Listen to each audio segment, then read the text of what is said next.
एक छोटे से गांव में राजू नाम का एक लड़का रहता था। वह अपने माता पिता के साथ एक छोटे से मिट्टी के घर में रहता था।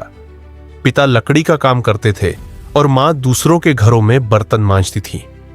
घर की हालत बहुत अच्छी नहीं थी, लेकिन एक बात सब लोग जानते थे, राजू और उसके परिवार की ईमानदारी।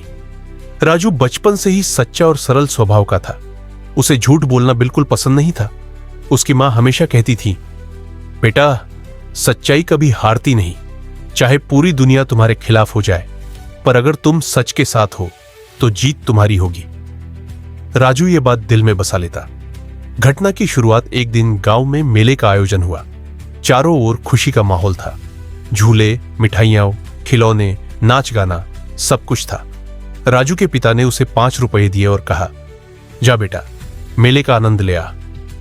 राजू खुशी खुशी निकल पड़ा। रास्ते में उसे एक चमकता हुआ बटुआ वॉलेट सड़क पर पड़ा दिखाई दिया। उसने उठाकर देखा, उसमें काफी पैसे थे और कुछ कागज भी। जब राजू ने कागजों को ध्यान से देखा तो पाया कि उसमें किसी श्यामलाल अग्रवाल नाम के व्यक्ति का पहचान पत्र था। राजू कुछ पल के लिए सोच में पड़ गया। उसके मन में 2 आवाजें लड़ रही थी। एक कह रही थी, राजू, इतने पैसे हैं, रख ले, तेरे घर की हालत सुधर जाएगी। दूसरी आवाज, जो उसकी मां की सिखाई हुई थी, कह रही थी, ये तेरा नहीं है बेटा, गलत रास्ते पर मत जा। राजू ने एक गहरी सांस ली और तय किया कि वह बटुआ उसके असली मालिक को लौटाएगा। सच्चाई की तलाश राजू गांव गांव जाकर पूछने लगा, क्या किसी का बटुआ खो गया है? लोग हंसते हुए बोले, बेटा, कोई नहीं बताएगा, तू रख ले, ऐसे मौके बार बार नहीं आते। पर राजू ने किसी की बात नहीं सुनी। वह मेले के आयोजन स्थल पर गया और वहां के उद्घोषक अनाउंसर से बोला, भैया, क्या आप लाउडस्पीकर पर यह घोषणा कर सकते हैं कि किसी श्यामलाल अग्रवाल जी का बटुआ मुझे मिला है? घोषक मुस्कुराया और बोला, तू तो बड़ा ईमानदार निकला रे बच्चे, चल घोषणा कर देता हूं। उसने माइक्रोफोन से कहा, जो भी व्यक्ति श्यामलाल अग्रवाल नाम से है, कृपया मंच पर आइए। आपका बटुआ किसी बच्चे को मिला है।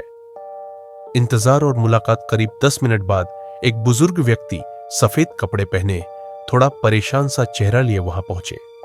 उन्होंने राजू से पूछा, बेटा, बटुआ तुम्हें कहां मिला? राजू ने पूरी बात सच सच बता दी। श्यामलाल जी ने कांपते हाथों से बटुआ लिया और खोलकर देखा। उनके चेहरे पर राहत की मुस्कान फैल गई। उन्होंने कहा, बेटा, इसमें मेरे सारे पैसे और कुछ जरूरी दस्तावेज थे। अगर ये खो जाते तो मैं बहुत बड़ी मुसीबत में पड़ जाता। वो राजू के सिर पर हाथ फेरते हुए बोले, तुमने बहुत बड़ा काम किया है, ये लो, इनाम के तौर पर 100 रुपए रख लो। ईमान की परीक्षा राजू ने झट से सिर हिलाया और बोला, नहीं अंकल, मैंने तो अपना फर्ज निभाया है, यह इनाम नहीं चाहिए। अगर मैं इनाम के लालच में बटुआ लौटाता तो वो सच्चाई नहीं होती। श्यामलाल जी कुछ देर तक उसे देखते रहे। उनकी आंखों में आंसू आ गए। उन्होंने कहा, बेटा, आज के जमाने में ऐसे बच्चे बहुत कम हैं।